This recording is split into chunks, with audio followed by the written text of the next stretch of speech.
brand of this particular semi-auto. I'm wondering if you kind of can see and tell what we're talking about here, but we'll get to that. I know, wait, hold it, we'll get to that. We got to read your comments, and again, you know, these comments are, you know, we're doing them here at during the time of production of the video. They're tuned into Collectors Radio, and this one definitely is one for the collector of a certain type of pistol, all right, and a certain brand. Okay, but let's get to it, and we'll read the comments. Again, if your comment was not read, you know, of course, it was probably made after the fact that we did the production on this, or your comment was just pulled for some reason, and I don't have control over that. Okay, or your comment was just maybe just not not family friendly here. So, all right, here we go. Joe P, we got Joe P up here first here. OMG, that M1 is awesome. Next to the vintage Model 29, this rifle is on my bucket list at number 2. I've had a funny story with that, with trying to get an M1 for the very first time for me. And, you know, that kind of goes to like the stories of like, you know, if you're going to, sometimes I wonder like, you know, if some shops do things out of spite, or people do things out of spite to you. Like I really wanted one, and this shop back in Hawaii, this guy had one for sale, and I asked him if he would be willing to work with me and try to hold it on back on the side for me. And I bought multiple things from them, and it was like, you know, but they oh yeah, well, you know, I don't know, you know, what we can do, but yeah, I'll try to, you know, hold it for you, whatnot, because the price was really steep, and this is, we're talking 10 years ago, 12 years ago.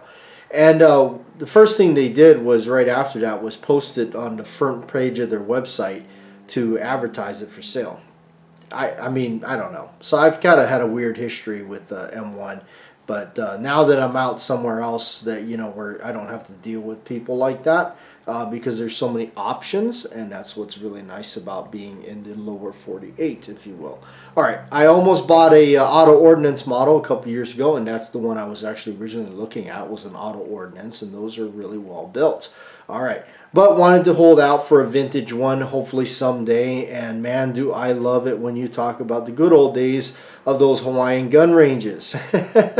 Hawaiian gun ranges, aka my buddy's backyards. I was very, very blessed by having people that were friends of mine that were able to hook me up in that aspect to be able to make really awesome content.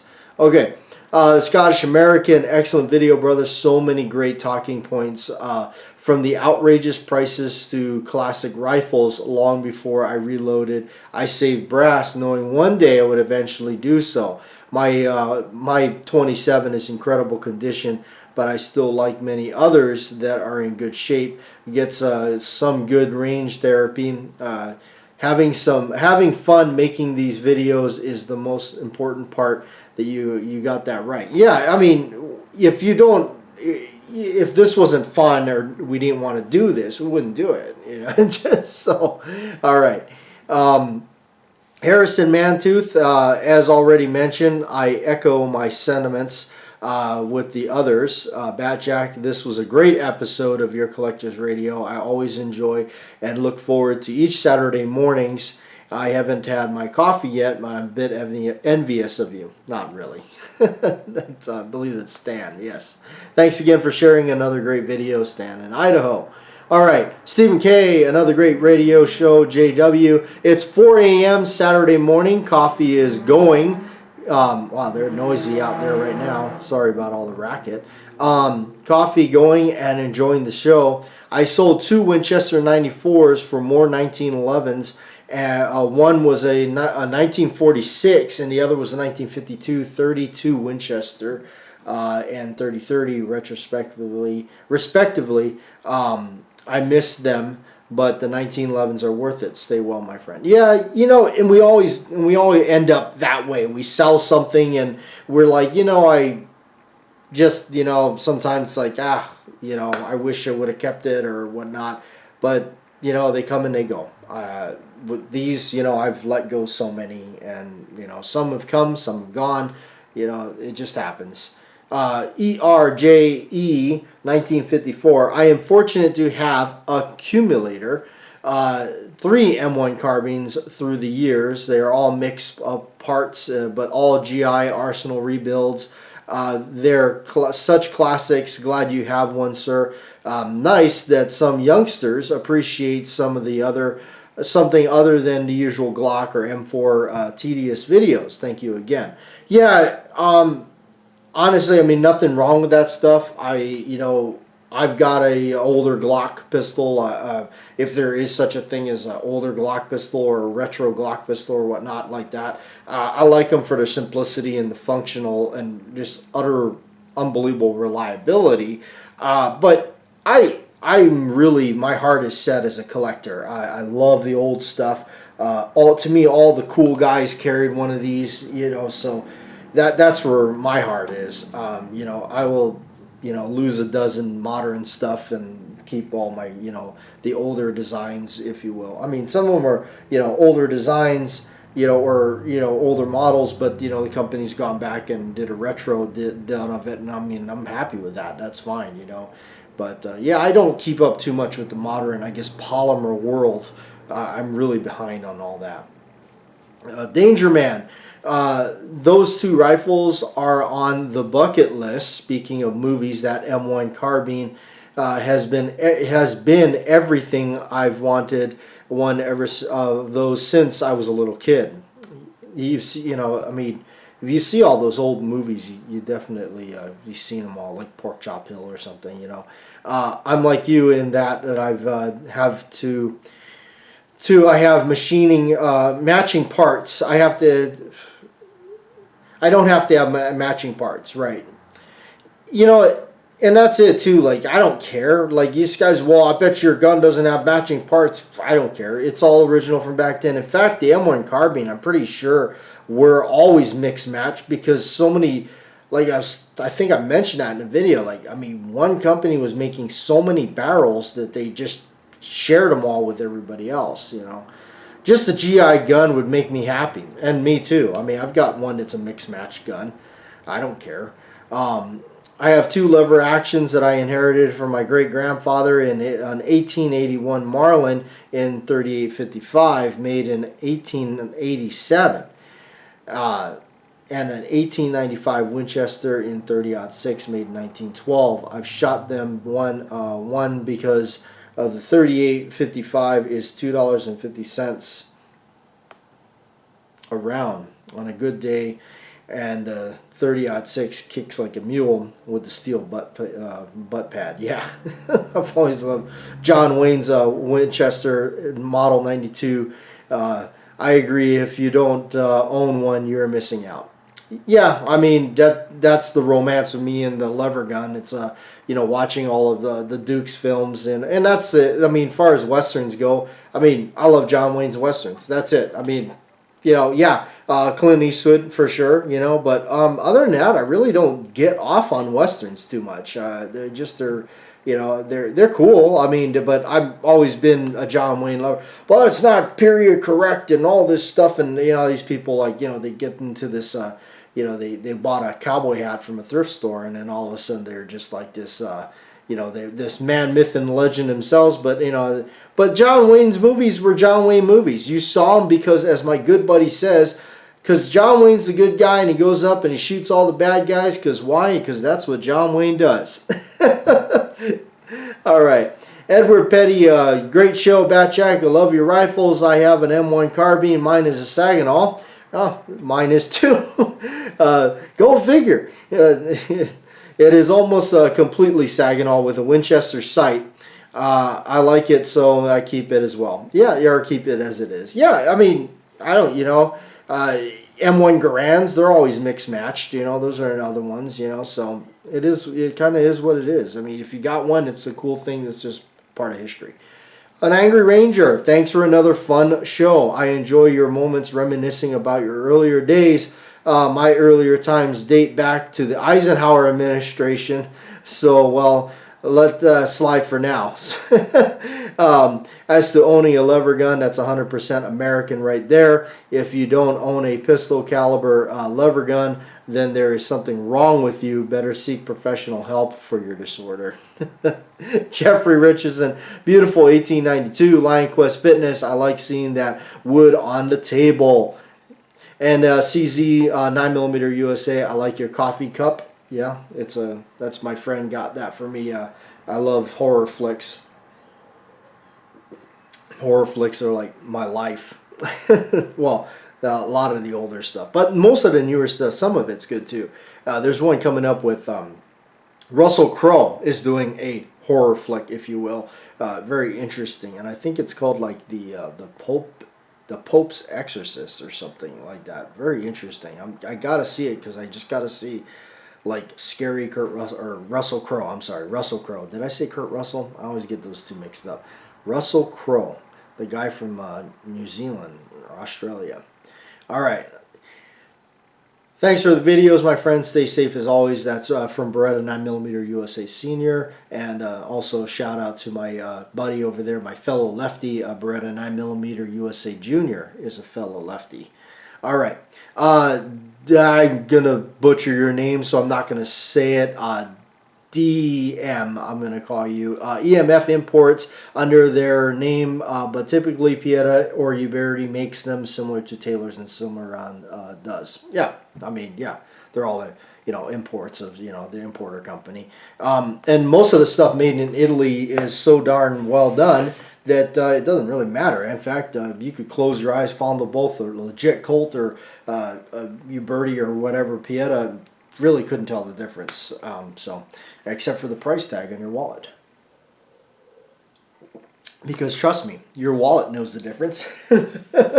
Okay, we are talking about the 1911 pistol, in case you haven't noticed, and this time around we are talking about the Colt 1911 pistol. Now, I have a funny history with this because back when I was on the island, and talking about reminiscing, I guess I'll share some stories with you guys. Back when I was on the island, I really, I didn't have a 1911, and I really wanted one. And what I really wanted was a Colt. And because of the infamous Hickok 45 channel, that's when I realized that something like this existed. And what this is Colt's reintroduction or reproduction of the World War I pistol. And it's basically, they went back to their blueprints and redid the gun exactly the way it was back in, I guess a copy of the 1918 Black Army or whatnot. And yeah, this is it. This is what they came up with. And I had no idea that they made this until watching his video with it. In fact, some of my early videos with that, which sadly are no longer available, and they're kind of lost now, so I have no way to re-salvage them, unfortunately. But my very first video, actual video with shooting and everything, was done with this pistol right here. Yeah, that exact one. It was shot. Production was done with my friend Carly. She was awesome on the camera, and she was able to photograph that video very well. And we did a lot of, it was a total just off the cuff and somewhat of a parody or more of a hat tip to Hickok because of that. But I set out trying to look for one of those, and because I already knew I really wanted a plain Jane one. I remember settling for, and this is before I did YouTube, I ended up settling for a Remington one or something. I believe it was a Remington. I just got the regular old GI model, and I remember a guy telling me too. I went out, before when I got one, right as I got it. He was a friend of ours that shot. We all shot together at the on the island down at a place called Manuka. He said, it's not going to be your last one. You're going to get the bug, and that's going to be it. And boy, I can't tell you how much truth there is for that. When you get the bug for these things, you get the bug. I mean, you just absolutely fall in love with the pistol, and it's the one gun that you can justify buying another one, in some cases the same one. Don't ask. But anyway, I really wanted it. I wanted a Colt. That same shop I was talking about earlier about the M1 carbine, I went to them and I said I'd like to get a Colt 1911. Now, kind of think this way too. When you're on this island, you're kind of really limited to only who you can go. Like there is not a half a dozen shops around. There is not. It slowly got a little bit better as time gone, and of course I've been away for almost a decade, and it's just it's not it wasn't like plentiful. It's not like out here where I live, in this wonderful state where I can go down, within a 10-mile radius of where I'm at. I mean, I can hit 15 to 20 outlets to find guns. So it just wasn't like that, so you're kind of limited to who you can go to. Anyway, what I'm trying to get at here, I know you're going a long way around the bush, but I was talked out of it, and he said, "Oh, you don't want a Colt; those suck, and you want a Springfield Armory or something like that." And as it turns out, I think they got a better deal or made more money on a Springfield Armory. I think that's why they were pushing it. So I'll stop this right there and say this, that if there is something you want and you are dead set on getting it, do not let somebody else talk you out of it or change your mind or recommend something else. Screw that. Get exactly what you want because it's what you want. And don't be, pushed into a decision that you don't want. Because I'll tell you something else. There's a little secret behind the scenes of the gun counters. See, if they sell X amount of a certain brand, or let's just say Springfield Armory. If they sell X amount of Springfield Armories within whatever time frame, guess what? They get a free gun. They get Springfield says, "Hey, you've done so well with us," and it's not just them. But they say, "Hey, you've done so well with us. We'll give you one for free. What do you want? You want an M14? Yeah, here." Boom. So that could have some kind of influence. I'm not saying that that's always the case, but I am saying that does happen. I've seen it. I've worked for a couple of shops where I've seen that perk, if you will. So yeah, not that I'm knocking on the shop that's saying that, hey, they shouldn't get a freebie. Absolutely, I'm all for capitalism. If you got something for free, I certainly wouldn't turn it down. But be careful. Don't let them push you into a sale just because it's not necessarily the best choice for one or whatnot, or what it's just maybe that's what they're going to make the most off of, something like that. I'm just saying. I'm just throwing that out, just to kind of toss that out to you guys on the Collector's Radio here. So anyway, I ended up going somewhere else, and I ended up getting a Colt 1911 from somebody else, and it ended up being my favorite 1911. I sadly don't have it anymore. I stupidly let it go. I shouldn't have. I really shouldn't have. I should have kept it. But anyway, so it kind of became like this personal mission of mine to get a Colt 1911 and more than one. So now years pass, and of course these things have not gotten cheaper over the years, and of course so a lot of times just waiting for the right opportunity, and depending on where you're at and what kind of opportunity is, sometimes you just got to pay up for them, and I've done that too. Okay. So, when I got this signified just, that was it. I mean, that was like, it just couldn't get, I was on sky high when I got that right there. I just can't explain it. It was, so when I got it, I shot mine, obviously. I mean, I'm not going to ever sell this thing. So I really enjoyed this, and I shot it a lot, you can tell. But I don't care, because it's a beautiful piece. It's still all intact, and it still shoots, and I can still take it and shoot it again and more.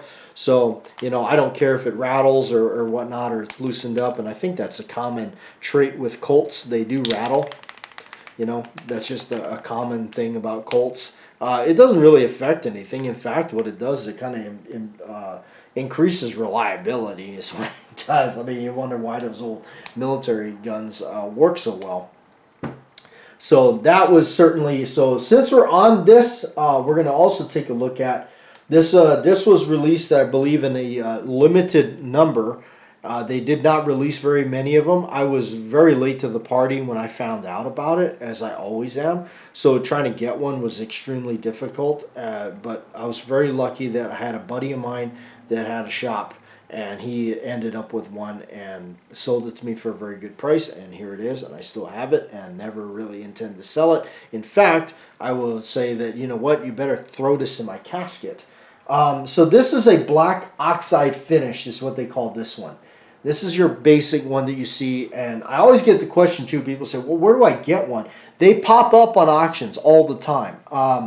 They come in spurts, so there will be times where you won't see them at all, and then there will be a few of them that will pop up. Now, there's another one that is the anniversary gun. There's another, which is basically like the same gun. But I think what it does is, instead of saying model of U.S. Army, I think it just has like 1911 to 2011, I think, on it as a commemorative thing.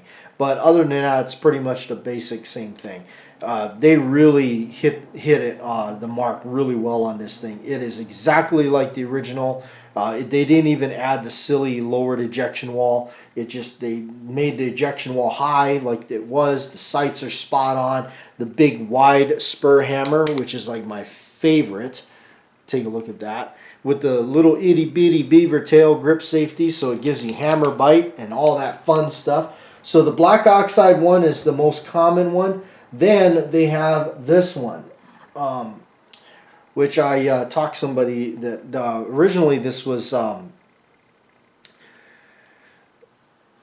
this belonged to somebody else. Now I ended up talking them out of it, so it is now mine. This is the second one, and this is a Carbonia blued one. Yeah. So this one here is different. It's a little bit more expensive, and this one is a little bit more rare. Now this one I did not shoot because this is strictly just one that I'll just, I kind of hang on to it because now I got a pristine one and it's in Carbonia blue, and this kind of just marks for me like just the whole thing with how it started with just that gun alone. So, and plus I got one here to shoot, you know, and I know that's kind of crazy to think to nab two of them.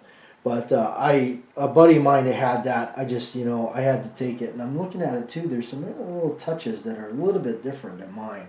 I think they beveled that on there, and, oh no, I guess mine is too. I don't know. I haven't really actually looked at it too well. All right, so the other thing on the list, you know, of the marks was, speaking of all the war guns, was a World War II model. My favorite, absolutely my favorite. The 1911 A1 pistol, the World War II gun, is just, that's it right there. I mean, if you've seen movies like Saving Private Ryan and all that, and actually speaking of Saving Private Ryan, one of the really good character in the movie is Tom Sizemore's character, which unfortunately Tom Sizemore just recently passed away.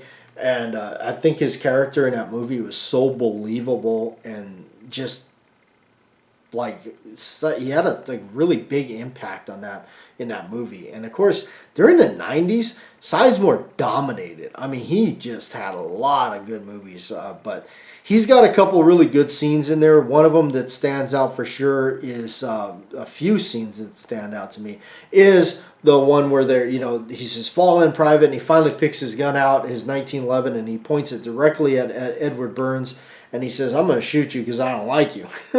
So, and then the other one is when he battles it out with a guy, and they throw their helmets at each other, and it's, guess what? Yes, it's the American gun, the 1911, the Colt 45 versus the evil Nazi Empire and their P-38. I'm just kidding. But yeah, and Sizemore, of course, comes out victorious with his Colt 45. But he does get wounded. And then, of course, when he finally gets hit in the end, he says, they're like, hey, you know, I think they ask him, are you okay or whatnot? He's got a big hole in him. He goes, yeah, I'm fine. I just got the wind knocked out of me. So, but anyway, you know, the World War II 1911 was definitely on my bucket list for a long time. And I was very fortunate to luck out with this one. And what I lucked out with this is it's completely all matching. The slide to the frame and all the proper inspector marks and everything, including, if you really want to get crazy, the crosshatch or the checkered mainspring housing and whatnot. These are just really cool. They've gotten really stupid expensive over the times. So if you want one, it seems like you really got to pay up for them. And that's unfortunate, you know, but that's just the way it goes. I mean, you think there's many as they made, but now the historical significance of it is what's going on, I think. You know, it's just, but if you can pick one up for, you know, a decent price, I mean, they're a really cool piece of history. I really, you know, that's one of my favorites. So, and then speaking of kind of in the area of that age, the commercial gun was something definitely on my watch list that came about when I started learning about them. This is a 1930 commercial gun, and what this is basically, yeah, it's basically this gun, only designed up for the civilian and commercial market. So it's got this really unbelievable bluing on it. I actually like the roll marks a lot on this, much better than some of the other stuff that came later. And then my favorite roll mark is on that side. You can see it. That is just super cool. And then, of course, the commercial Colt referred to these as their government model, not so much the A1 or whatnot, like what the military designates them as. Colt designated these as their government models. So, and this one is pretty cool. I got this one really inexpensive, so, but I keep it for its historical thing, and I shoot it. You know, it may not, you know, it may not shoot as well as some of the other ones or whatnot, but I enjoy it. I shoot it, take it out, and have fun with it. So, the other one here to talk about would be the infamous Series 70 Mark IV government model. That's the one that you hear a lot about. If you're like me, grew up with Steven Seagal movies like Above the Law. This is pretty much the predominant 1911 in most of all Seagal's movies. So these here are I brought out a couple of them because there's a reason why. There's different variations of them, and the variations are kind of minor, but they do exist. And what I like about it, it's one of my favorites because it's in the A1 configuration. I like the humped arched mainspring housing. I like the short trigger because I have short little hands, and so it works better for me. I like that, and part of it is just I like the World War II style. And it's got the vertical serrations. It didn't do anything, you know, different or you know, odd on that. And it's got the spur hammer and the itty bitty World War II sights that just haven't changed. You know, they didn't even lower the ejection wall or nothing like that. So, and you know, and it's the Series 70, and you know, he's got its proper collet, barrel bushings, and everything. So there's some things that you can look for right away, like when you look at these. I mean, aside from, you know, the collet barrel bushing, which makes it a Series 70, roll marks on these vary. I have an entire video on talking about the various roll marks on these things. The roll marks tend to be somewhat faded out or washed out from time to time. This one's got really good roll marks on it. And that one has some fairly decent ones too. But you can get some where this is totally washed out. I mean, you can get some and see some that they're really washed out. The other thing is on the other side where it says Colt's government model, right here, there is something called the large letter and the small letter. The large letter indicates that it is mid to early 70s, or probably, you know, at best, I think 77, maybe 78. I think they started to go to the, I know for sure the 80s, they went to the small letter. All right, and the other way you can indicate its date is in the serial number. If it prefixes with a 70, then it is before 19, it's 75 or before. Now this one here I brought out just because this one is a suffix 70. That's because this is 1976. So That's interesting. You know, you can see those kind of interesting ones. Also, if you're buying these, make sure they have the original wooden grips with all the full checkering, no diamonds, just all checkered with the gold medallion on them. Some of them earlier ones are what they call the barn siding grips. I got a set or two of those. They're wrapped up in some packaging that I keep aside as a collector's item. But they're flat, but they look like, the reason they call them barn siding or the tree bark grips is that it literally does look like that. And those are expensive. But these grips alone, you know, honestly, I want to say if you're going to hunt for some pair, I would say have $100 ready to go, because that's just how they've gotten really stupid. So, all right, and then jumping along in there, since we're on the Mark IV Series 70, the Mark IV Series 70, the Gold Cup. The Gold Cup, I think before it was the Gold Cup, it was called the National Match. And basically this was the gun that was designed to say, hey, you know, get this gun, go out, win the Gold Cup National Match championship, whatever, you know. So these here, keep in mind too, they were not made to fire stout rounds. You want to shoot these target rounds out of them. A lot of guys that were shooting these were shooting semi-wad cutter stuff, 185 grain, 200 grain wad cutters with a light charge. You really don't want to take these things out and blast 230 grain hardball full house, stuff out of them a lot, because I think what it is I believe the slides are a little thinner. I could be mistaken, but I think that's what it is. I think the slides are shaved down a little bit to cut down on the weight or something like that, because I think the way they shot them is one-handed. But anyway, they're different. The trigger is its own trigger. You can't just stick a normal trigger through these. And then if you have an older one, like this one here is a vintage 70-something on this one. If you ever take apart the sear and disconnector, stop.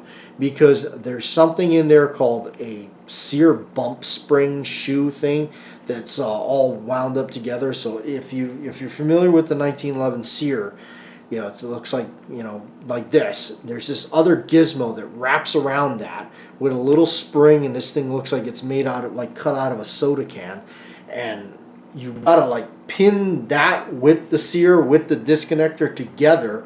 Shove it up there. Use a slave pin a slave pin to hold that together. That is flush on the sides to stick it up in there to override it with the regular pin that goes through. It is a pain in the rear. I'm not kidding. Don't do it unless you absolutely have to. It's a pain in the rear. It really, really is terrible. I've done it one time and I couldn't believe that it's like that. It was just shocking to me. So, I'm not the biggest fan of these. I will be the first to admit I'm not the biggest fan of the Gold Cup. I really am not. The other thing that happens too is because this one's got the original Ellison sight, the pin that holds these sights together always drifts out. They always do. But beautiful gun. They flat top it. They do some serrations. Kind of. You can see where kind of like people like Bill Wilson got their ideas from when you see something like that. Definitely a really a souped up gun, if you will, for back then. Now, the new ones that they're making, like this one here, this is a Gold Cup. This is a newer production one. Better roll marks, in my opinion. I think the roll marks are much better. They're deep. They're actually roll marked. This one here is in 9mm. And this I bought because of the movie Cobra with Stallone. This is what he has in it. And at the time, I think when they made that, they didn't. A Gold Cup in 9mm was not an existing gun. But this is, I think, if you're going to roll with a Gold Cup, I think this is a better route to go. Because one thing they did do, which is awesome, they eliminated that bump spring thing in there, so it's all regular parts, and the trigger is pretty much identical. Those of you, in case you're wondering, the mainspring housing is actually metal. Some of the newer ones are polymer, as you know, but on the Gold Cup, on this one at least, I can say it is actually metal. I think it's harder to find it in 9mm than it is anything else. Most of them you see are in 45 auto. Speaking of the 9mm craze, what really did it for me was I picked up this, and this is a Commander model right here. It's a government model, Commander model, whatever, or not government model, Commander model. But this one here is in 9mm, and this is a really goodie. I shot it and enjoyed it so much that I kept it, and so I'm glad I hung on to this. And there it is, and it's a true dream to shoot.